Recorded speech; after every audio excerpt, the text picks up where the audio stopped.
నమస్తే friends, welcome to బొజ్జన India వంట. Friends, ఇవాళ బొజ్జన ఇండియా వంటలో నేను యాపిల్ మురబ్బా అయితే చేశానండి. ఈ మురబ్బా వచ్చేసి నేను బెల్లంతోనే చేశాను.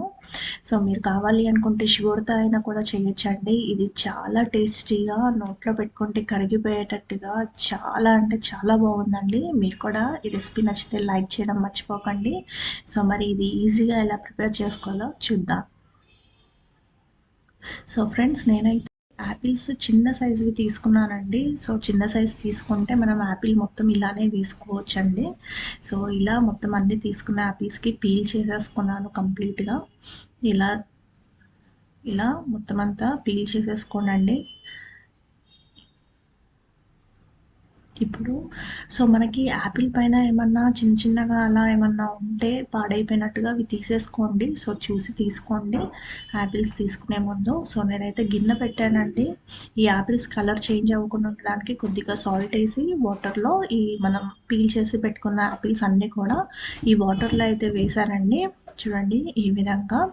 సో ఇప్పుడు మనం పీల్ చేసుకున్న యాపిల్కి అయితే ఘాట్లు పెట్టుకుందాము. నేనైతే ఇలా ఫోర్క్తోని ఇలా మొత్తం అన్ని యాపిల్స్కి కూడా ఇలా ఘాట్లు పెట్టి ఉంచుకున్నానండి ఈ విధంగా. సో ఈ యాపిల్స్ ఉడికించుకోవడానికి నేను ఒక గిన్నె అయితే తీసుకున్నానండి. సో ఈ యాపిల్స్ మునిగేటట్టుగా వాటర్ అయితే తీసుకొని మనం పీల్ చేసి పెట్టి ఉంచుకుని ఉన్న యాపిల్స్ అన్నీ కూడా ఈ గిన్నెలోకి వేసానండి. మంటని కొద్దిగా మీడియం ఫ్లేమ్లో పెట్టి ఉడికించానండి. చూడండి మధ్యలో ఒకసారి మూత తీసి ఇలా టర్న్ చేసుకోండి. సో దట్ ఈవెన్గా మొత్తం అన్ని యాపిల్స్ కూడా బాగా ఉడికిపోతాయండి. ఇంకొక 10 నిమిషాలు ఉడికిద్దామండి. సో మనకి యాపిల్స్ అయితే మరీ మెత్తగా గుజ్జులా కావాల్సిన అవసరం లేదండి. జస్ట్ ఇలా ఫోర్క్ పెడితే ఇలా దిగితే సరిపోతుంది. సో మనకైతే మొత్తం అన్ని యాపిల్స్ కూడా ఉడికిపోయాయండి. ఇప్పుడు ఈ యాపిల్స్ అన్నీ కూడా మూతలోకి అయితే తీసుకుందామండి. నేనైతే ప్లేట్లోకి అన్నీ తీసుకున్నాను. చూడండి. సో మనం ఇప్పుడు ఉడికించుకున్న వాటర్ అయితే ఏం వేస్ట్ చేయకూడదండి. అదే వాటర్లో నేనైతే బెల్లాన్ని తీసుకున్నానండి. మనం యాపిల్స్ ఎంతైతే తీసుకుంటున్నామో అంత వెయిట్తోనే బెల్లం కూడా తీసుకోండి. సో నేనైతే లవంగా, చెక్క ప్లస్ ఇలాచీ పౌడర్ వేసానండి. ఇలా మరిగేటప్పుడు ఈ యాపిల్స్ మనం ఉడికించుకున్న యాపిల్స్ అన్నీ కూడా వేద్దామండి. దీంట్లోకి వేసి ఈ పాకంలోని బాగా ఉడికించుకుందామండి. ఇది మంట వచ్చేసి మీడియం ఫ్లేమ్లో పెట్టి సో బాగా ఉడికించుకోండి. సో మనం ఘాట్లు పెట్టి ఉంచుకున్నాం కాబట్టి ఆ పాకం అంతా కూడా వాటిలోకి వెళ్ళి లోపలికి వెళ్ళి మనకి చాలా జ్యూసీగా టేస్టీగా మురబ్బా అనేది మనకి ప్రిపేర్ అవుతుందండి. చూడండి ఈ విధంగా అప్పుడప్పుడు గిన్నెని ఇలా కలుపుతూ ఉండండి. అప్పుడు ఆ పాకం అంతా కూడా లోపలికి వెళ్ళి మురబ్బా చాలా టేస్టీగా ఉంటుంది. చూడండి ఇప్పుడు నేను పాకం ఫామ్ అయ్యే ముందుగా నేను ఒక నిమ్మకాయ అయితే పిండానండి. సో మనకు ఆల్మోస్ట్ మురబ్బా అయితే రెడీ అయిపోయిందండి.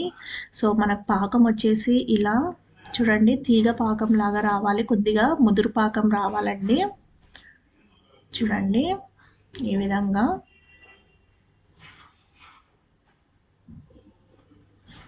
సో ఇలా మధ్యలో గిన్నెను మాత్రం ఇలా తిప్పుకుంటూ ఉండండి. సో పాకం అనేది లోపలికి వెళ్ళి మనకి యాపిల్ మురబ్బా చాలా టేస్టీగా, చాలా జ్యూసీగా, జెల్లీగా చాలా టేస్టీగా ఉంటుందండి.